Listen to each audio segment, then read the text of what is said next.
सब तमाशा करके देखा, जरा ये तमाशा करके देख।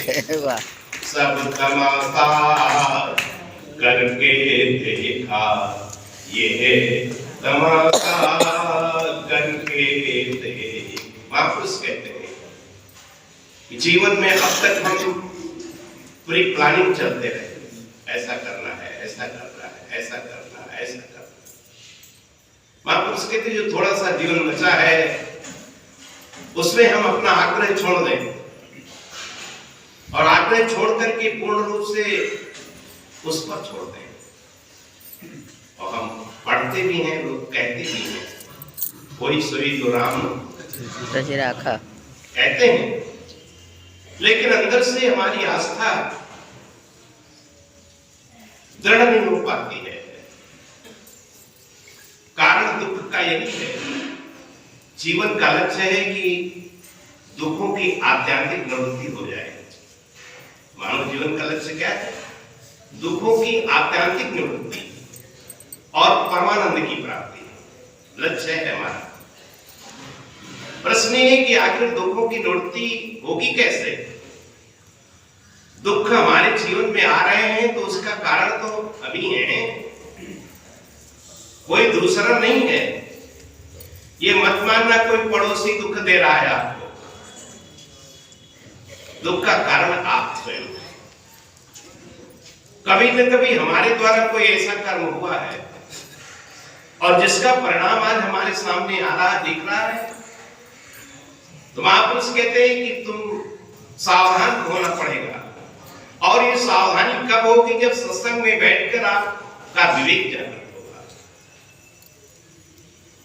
हमारा शास्त्र कहता अवश्यमेव भोक्तव्यम कृतम कर्म शुभाशुभम न भुंक्ते क्षीयते कर्म जन्म कोटि सदैव। अगर कहीं हमसे जीवन में गलती हो गई है, कोई हमारे द्वारा ऐसा कर्म बन गया है जो परिणाम में अशुभ था और उस अशुभ परिणाम का जो हमारे जीवन में फल है दुख, तो वह दुख बिना आए और बिना उसको भोगे हम बच सकते नहीं। संत कहते हैं जैसी करनी वैसा फल, आज नहीं तो होगा। जब हम जानते हैं तो सावधान होना है।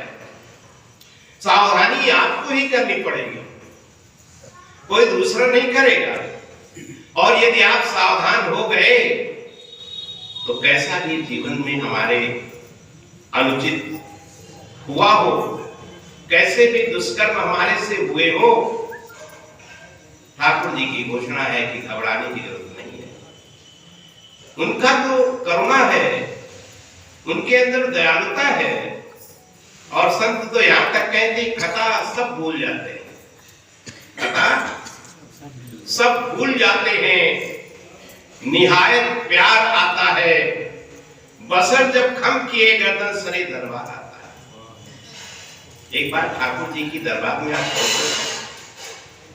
एक बार जरा सच्ची हृदय से, सच्ची मन से, उसे बनावट नहीं पसंद है और बनावट आपको भी नहीं पसंद है। आपके घर में अगर 4 लोग हैं, मेंबर हैं, तो आप उसी को पसंद करते हैं जो वास्तव में सत्यवादी है, जिसके अंदर राग द्वेष नहीं है। आप उसी को पसंद करेंगे, चयन करेंगे। यद्यपि हमारे अंदर दोष है, हम सत्य का आचरण नहीं कर पाते हैं, लेकिन पसंद किसकी है? अगर चाबी सौंपनी है तो आप किसे पसंद करेंगे? जो ईमानदार है। आप देखिए, तो महापुरुष सावधान करते हैं कि आप अगर सावधानी नहीं करेंगे तो आप बच नहीं पाएंगे। हमारी आपकी बात छोड़ दीजिए, अवतारिक महापुरुष जो आए संसार में, उनके सामने भी तो आई घटनाएं।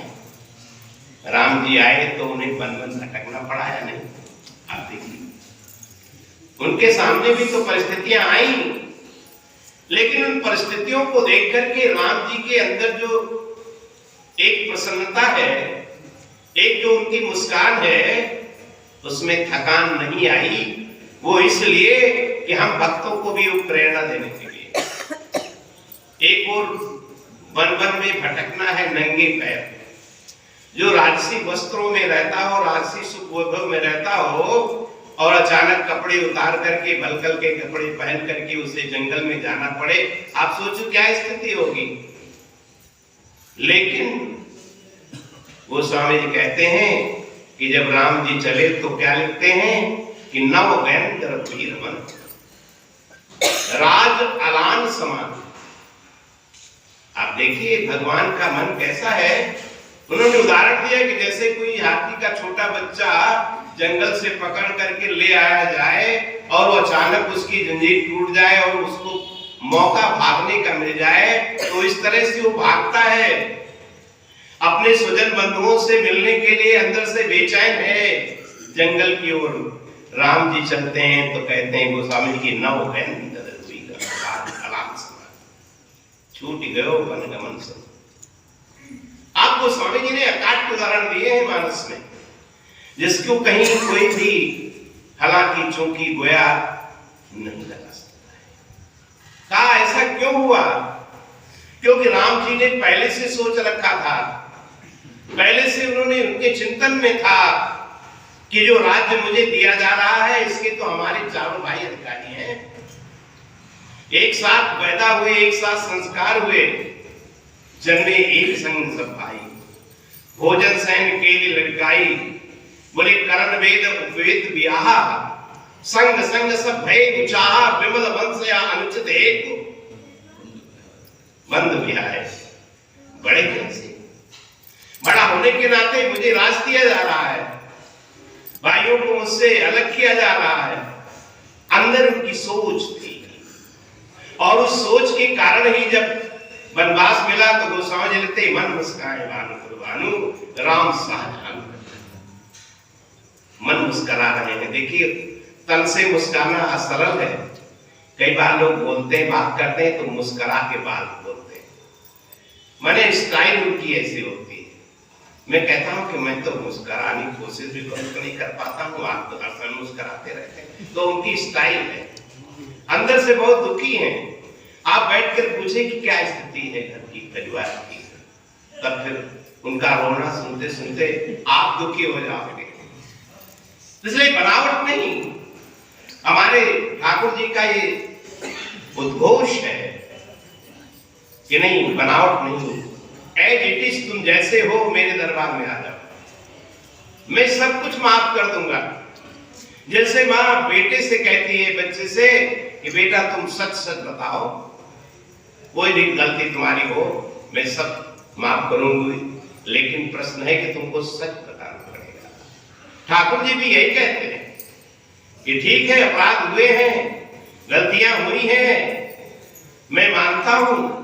अरे जिससे गलती न हो उसको परमात्मा कहते हैं, कभी गलती नहीं करता उसे भगवान कहते हैं, और करे महसूस गलती को उसे इंसान कहते हैं, और समझता जो नहीं गलती बोले उसे हैवान कहते हैं, और समझकर जो करे गलती उसे शैतान।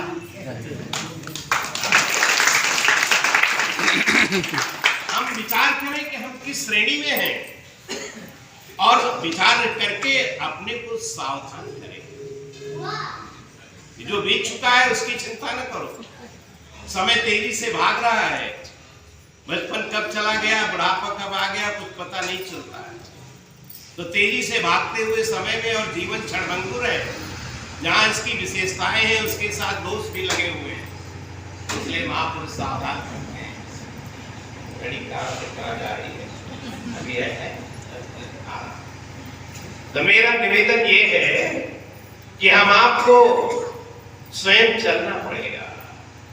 गीता में भगवान ने कहा कि दोष एक दो नहीं, अब चीज दुराचार बचते माम अनन्य भाग, माने सामान्य नहीं महान से महान दुराचारी, अब चेत दुराचारो भजते माम अनन्य भाग, बोले साधु समन्तव्य सम्यक व्यवस्थित हो। मैंने उसे साधु की श्रेणी में ही मैं स्थित करा देता हूं, इसे जो सम्यक प्रकार से अपने मन को एकमात्र मुझ में लगाना। अर्जुन से भगवान ने क्या कहा? जब अर्जुन बहुत कर्तव्य विमूढ़ हो गया, ठाकुर जी से उसने कहा मैं आपका शिष्य हूं, आप मुझे संदेश दीजिए ठाकुर जी से। तो ठाकुर जी ने क्या कहा? अर्जुन, एक ही रास्ता है, मां मनुस्मृत च, मेरा स्मरण करते हुए युद्ध करो। स्मरण की बात ठाकुर जी ने हम आपके लिए कही है। ये हम आप भी अपने दैनिक संसार के कार्यों को करते हुए ठाकुर जी का स्मरण नहीं छोड़ेंगे तो परिणाम क्या होगा? सफलता मिलेगी तो अहंकार नहीं आएगा, और असफल हो जाओगे तो अंदर दीनता नहीं आएगी। असफल होते हैं तो कई बार लोग पूछते हैं कि अरे आपने बड़ा परिश्रम किया, आपने एड़ी चोटी का पसीना एक कर दिया और फिर भी आपका काम नहीं हुआ, तो हम कहते हैं कि अरे ठाकुर जी की इच्छा नहीं थी। लेकिन जब कोई पूछे अरे आप तो बड़े कुशलतापूर्वक आपने कार्य किया, आप सफल हो गए, तब हम अहंकार से छाती पीट के कहते हैं आप देख नहीं रहे हो, रात दिन मैंने एक किया है, वैसे थोड़ी हो गया। माने अभिमानी बन जाते हैं, लेकिन हमारे संत और शास्त्र कहते हैं करने वाला वो है।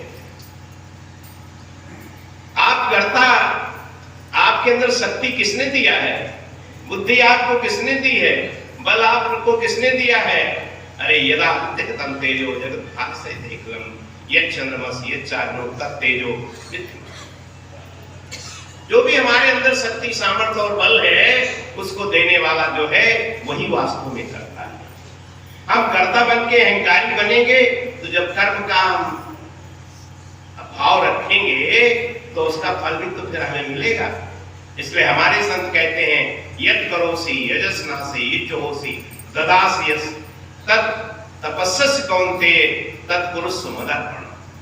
माने तुम जो भी कर रहे हो साधन भजन सत्संग, उस साधना का जो फल है वो ठीक है ठाकुर जी को सौंप दो, तत्पुरुष मदर्पण। और जब ऐसा भाव आपके अंदर आ जाएगा तो सब कुछ करते हुए भी आप अकर्ता बन जाएंगे, और जब अकर्ता बन जाएंगे तो फिर संसार में आपको दोबारा आने की जरूरत नहीं पड़ेगी। और मनुष्य शरीर इसीलिए मिला हुआ है, अनंत काल से जीवात्मा भटक रहा था, ठाकुर जी ने कृपा की, करुणा कर दी। कबहू करी करुणा नरदेही देख ईश बिनहि सनेही नरतन भव बारिद कह मेरो सन्मुख मर्द अनुग्रह मेरो कर्णधार सद्गुरु दृढ़ नावा दुर्लभ साज सुलभ कर पावा। बोले जो न तरे भव सागर नर समाज असपाए। बोले इस संसार सागर में मनुष्य शरीर पाकर के भी यदि हमने अपना कल्याण नहीं किया, अपना उद्धार नहीं किया तो जीवन तो व्यर्थ चला गया। सोकृत निंदक मंदमती आत्मा। महापुरुष एक तो संदेश देते हैं कि सौभाग्य से तुम्हें मनुष्य शरीर प्राप्त हो गया है तो उसकी सार्थकता हुई। अंदर से आप अपने को उस ठाकुर जी की समर्पित कर देंगे, और जब आप समर्पित कर देंगे तो उसकी घोषणा है जो तुझसे न सुलझे तेरे उलझे हुए धंधे, जो तुझसे न सुलझे तेरे उलझे हुए धंधे, तो भगवान के विश्वास पर तू छोड़ दे बंदे, वो तेरी सब मुश्किलें आसान करेगा। जो तू नहीं कर पाया है वो भगवान करेगा। ऐसी सामर्थ्य दी है परमात्मा ने, ऐसी उसकी कृपा है। हम उसकी कृपा पर भरोसा करें, उस पर पूरा विश्वास करें और अपने को उसके ऊपर सौंप दें। अब इरादा नहीं, बेइरादा जीना सीखो। अब प्लानिंग से नहीं, कोई प्री प्लानिंग नहीं, जो हो जाए सो। मां आनंदमयी से कोई पूछता मां कैसा होगा, बोले जैसा प्रभु इच्छा। तो हमारे अंदर, आपके अंदर भी ऐसा आ जाए, और जब ऐसा भाव आ जाएगा ना तो आप देखें आपको दुख में भी और सुख में भी एक मस्ती होगी। संसार नहीं होगा लेकिन अंदर मस्ती होगी, एक आनंद होगा, एक अंदर से उत्साह होगा, एक अंदर आपके अंदर एक जागृति, एक आत्मविश्वास होगा, एक ऊर्जा होगी आपके अंदर से ऊर्जा होती है। जब आपको दृढ़ विश्वास होता है आप कहते नहीं ऐसा नहीं हो पाएगा। तो जब ठाकुर जी इतनी घोषणाएं कर रहे हैं, ठाकुर जी जब बार बार हमें आश्वासन दे रहे हैं और वही महापुरुष हमें सावधान कर रहे हैं, तो हमें निराश नहीं होना है, हमें उदास नहीं होना है।